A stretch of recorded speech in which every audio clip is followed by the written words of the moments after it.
Hello, Willamette, class of 2021. My name is Ann Lapour, and I am the Assistant Director for Career Education in the Office of Career Development.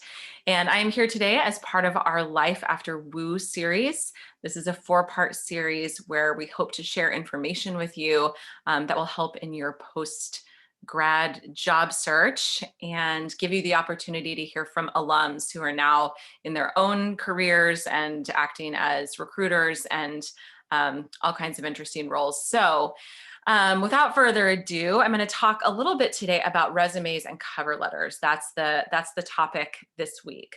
And I do hope that you'll be able to join us on Wednesday at 4 o'clock, where one of our alums is going to be coming to talk to us about resumes and cover letters. He is an alum that now works as a recruiter in the Seattle area, and I'm sure we'll have some really great information for you. Okay, so first off, what's the purpose of a resume and cover letter? Really, the purpose is to get you an interview. This is your opportunity to convince the employer of your fit, both for the particular position and also for their organization, and to give them some insight into your skills and how you have gained those skills through your experiences. So, resumes are not just an exhaustive list of everything that you've ever done. It may seem like that's what a resume is, but really, this is an opportunity to be much more selective in the information that you present to an employer. So, it's also not all the tasks that you've ever done within every job you've ever done. A resume is a marketing document. You are marketing yourself into the job that you want. So, you're going to be selective in what you present. It's going to be tailored. So 3 different jobs that you're applying to, probably going to have 3 different resumes. Maybe not hugely different if they're very similar positions, but you definitely want to tweak based on whatever you're applying for. And then at the end of the day, a resume should be helpful to the recruiter. You are making it easy on them to see what your niche is and to quickly and efficiently identify the level of fit that you already possess for that particular job. So on our career development website, we have a lot of information about the basics of creating a resume and cover letter. That website is listed below right here. And if you just click on the box that says resumes and cover letters and interviewing skills, that will take you to our information on resumes and cover letters. We have some great templates there, and it'll take you through all the basics of what your resume should have on it. So um, the basics being your contact information, your education, which would include potentially like study abroad, and your experiences. But what I want to stress more in this brief presentation is the ways that you can tailor your resume. So optional sections based on the job that you're applying for. So you might want to have a skills section or a volunteer experience section. Even academic projects are totally fair game for a resume if they somehow exemplify work that you have done that applies to the job that you're applying for. So that was kind of a mouthful, but you get the idea. As long as it is relevant, then any of these sections could be good candidates to put on your resume. So how do you know what you should put on your resume? How do you know if you should have a skills section versus a volunteer experience section? The first thing that you really need to do when you're trying to prepare well-tailored application materials is do your research. So it's easy to find a job description online and then just immediately submit an application. You can do that pretty quickly, but doing it that way is not going to truly advance your the chances in which you're going to get hired. The way to really increase the probability of that is to do research and make sure that your applications are really thoughtful. So how do you research an organization? You can research them on LinkedIn. There's a lot of really cool company profiles on LinkedIn. You can go to their actual organization website and look to see how they describe themselves. You can look to see what their organizational structure is and what kinds of things their staff already do. maybe what some of their current projects are. You can do informational interviews. We have also a lot of information on our website about networking and doing informational interviews. And those are a fantastic way of getting a really good inside scoop on what an organization is all about, what their vibe is, what's important to them. And that's going to help you tailor your materials even better.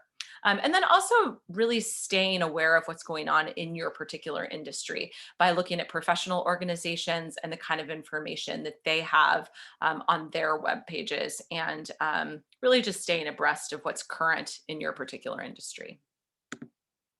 Okay, so you've done your research and you are ready to start tailoring that resume. So what are some of the techniques that you want to use to tailor? So there's a few ways you can tailor a resume. One thing I really like to use is descriptive headings, and really using the headings on a resume strategically.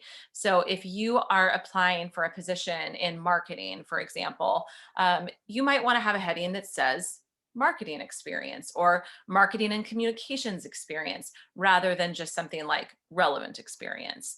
Saying marketing experience already tells the employer that you have experience that is relevant to the job without you having to say the word relevant. You can also, the specificity is important because then the employer knows what they're about to read. It's just a helpful way to make that process of them reading your materials flow a little smoother. Your formatting is also important to think about. So think about the industry that you want to get into. A graphic design resume, for example, might look a bit different than a resume in some other industry. If you are applying in an artistic field, your resume might need to look a little more artistic. The sections that you choose to include. So depending on the industry, you might want some specialized sections like your tech skills, or maybe in the science field, you want to include a section on laboratory skills, language abilities, volunteer experience if you're applying for something in the nonprofit world. So really think critically about what are the important sections that that specific employer is going to want to see. And then be really thoughtful with your bullet points, those little bullets that go underneath each job heading. So be selective with your content and your vocabulary. If the job description has stressed 1,000 times that a candidate needs to have good communication skills, then I definitely want to see the word communicated or communicated effectively, or something about your communication skills within those bullets. So and then it's really important within those bullets to explain how or why your work mattered. So sometimes you can do that by quantifying the results of your work, or sometimes you can just say what it accomplished, what made a difference about each one of those roles that you had. And remember, you don't have to say everything that you ever did in a particular job. You want to really just choose the bullet points that speak to the skills that are also in the job you're applying for. And if you are thinking that this all sounds like it's going to take a lot of time, it can. And that's why applying for jobs can be a little time consuming. Okay, so we're going to talk a little bit now about cover letters. A lot of the information for this is very much the same. You are trying in your cover letter to make a link between the job and your previous experiences. So you don't necessarily want to leave it up to the employer to understand why your background in sociology makes you an excellent candidate for this particular role in human resources, for example. You want to make that connection for them. You want to explain it. You want to describe your experiences, and sort of make a case for yourself. So you should treat it a little bit like a sort of a version of an essay. I mean, yes, it's a business letter, but it should still flow nicely. It should still have somewhat of a thesis statement at the beginning that highlights some very specific skills that you know are part of that job description. And then as you go throughout the cover letter, you're going to use sort of like supporting evidence to explain how you have those very specific skills. So don't just say, I have communication skills. Say, I developed strong communication skills in my role as such and such, in which I had to do such and such. So that's your supporting evidence about how you have such great communication skills that are going to be useful in this particular role that you're applying for. Demonstrate your knowledge of the company, show them you're a fit. So this is where a lot of that research is going to come into play. So you don't want to just regurgitate their mission statement at them, but you do want to demonstrate that you are not just sending out a bunch of form letters. You want this job. You want to work for this company. Convince them of that. Tell them why. Tell them how this fits with your professional goals and why this particular company is a great fit for you. And be excited. If you really want this job, let that enthusiasm show. You can be professional and excited at the same time. So again, we have a great template for cover letters on our website. Go to that same page, look for templates, and you'll see a cover letter template that explains really what should go in each paragraph. But remember to tailor as I've described here. So just so you know, our team of advisors is open for appointments on Handshake. We do hope that if you need some assistance with the job search process, that you get in touch with us. Again, find us on Handshake and book an appointment with myself or our director, Mandy Devereaux, or our internship coordinator, Francesca Scotis. And then we have several other events happening. I'm going to be doing office hours this week on Friday, and we have our guest speaker on Wednesday at 4. So look for information as well as a Zoom link for that.